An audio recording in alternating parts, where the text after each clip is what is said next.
بسم اللہ الرحمن الرحیم نحمدہ و نصلی علی رسولہ الکریم اما بعد۔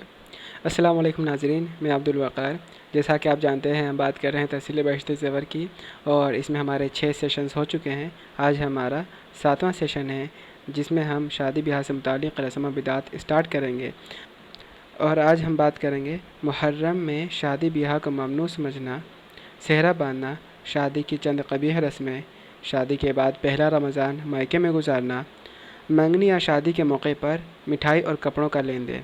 آج ہم ان رسوم اور بدعات کے بارے میں بات کریں گے۔ محرم میں شادی بیاہ کو ممنوع سمجھنا۔ بعض لوگ محرم میں شادی بیاہ اور دیگر خوشی کی تقریبات کو ممنوع سمجھتے ہیں اور اس ماہ کو غم کا مہینہ قرار دیتے ہیں۔ شریعت میں اس کی کوئی دلیل نہیں۔ حضرت حسین رضی اللہ تعالی عنہ کی شہادت کا غم ایسی چیز نہیں کہ صرف اسی دن یا صرف اسی ماہ میں ہوا کرے، بلکہ وہ ہر مسلمان کو ہر وقت ہوتا ہے، لیکن غم کا دن منانا شریعت میں جائز نہیں۔ نیز شوہر کے سوا کسی اور کی موت پر سوگ کی شرعاً اجازت نہیں، لہٰذا 10 محرم یا محرم کے دیگر ایام میں شادی بیاہ جائز ہے۔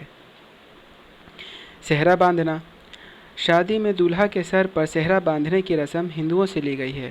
مسلمانوں کے لیے ہندوانہ شکل و صورت اختیار کرنا جائز نہیں، لہٰذا سہرا باندھنے سے اجتناب لازم ہے۔ شادی کی چند قبیح رسمیں۔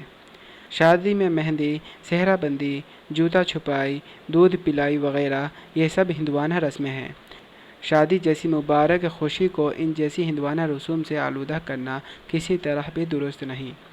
شادی سنت کے مطابق انتہائی سادگی سے انجام دینی چاہیے، البتہ اگر شادی کے موقع پر عورتیں اپنی طور پر مہندی لگائیں تو اس میں کوئی حرج نہیں۔ شادی کے بعد پہلا رمضان میکے میں گزارنا۔ شریعت میں اس کا کوئی ثبوت نہیں۔ شریعت کی طرف سے آزادی ہے، لڑکی شوہر کی مرضی سے چاہے میکے میں رمضان گزارے یا شوہر کے گھر گزارے۔ شریعت کی دی ہوئی اس آزادی کو اپنی طرف سے ختم کرنا اور لڑکی اور اس کے شوہر کو نہ چاہتے ہوئے بھی اس رسم پر مجبور کرنا غلط ہے۔ ایسا ہرگز نہ ہونا چاہیے۔ منگنی اب شادی کے موقع پر مٹھائی اور کپڑوں کا لین دین۔ عموماً ایسے مواقع پر مٹھائی اور کپڑے وغیرہ دینے کو لازم سمجھا جاتا ہے اور نہ کرنے والے کو ملامت کی جاتی ہے۔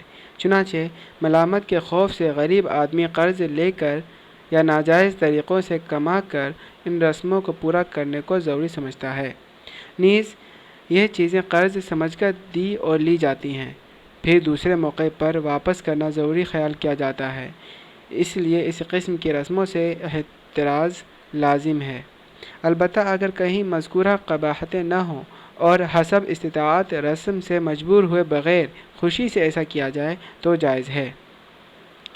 تو ناظرین، آج کے لیے اتنا ہی۔ آج کے اس سیشن سے میں آپ سے 3 سوال پوچھنا چاہوں گا۔ پہلا سوال، محرم کے مہینے میں شادی بیاہ کرنا کیسا ہے؟ دوسرا سوال، وہ کوئی بھی 3 رسم ایسا بتائیں جو غیر مسلموں سے لی گئی ہیں اور ہمارے یہاں رائج ہو چکی ہیں۔ تیسرا سوال، منگنی یا شادی کے موقع پر کپڑوں کا لین دین یا مٹھائی کا لین دین کرنا کیسا ہے؟ اللہ تعالیٰ سے دعا ہے کہ اللہ تعالیٰ ہم سب کو حق بات کہنے کی، سننے کی، سمجھنے کی اور اس پر عمل کرنے کی توفیق عطا فرمائے۔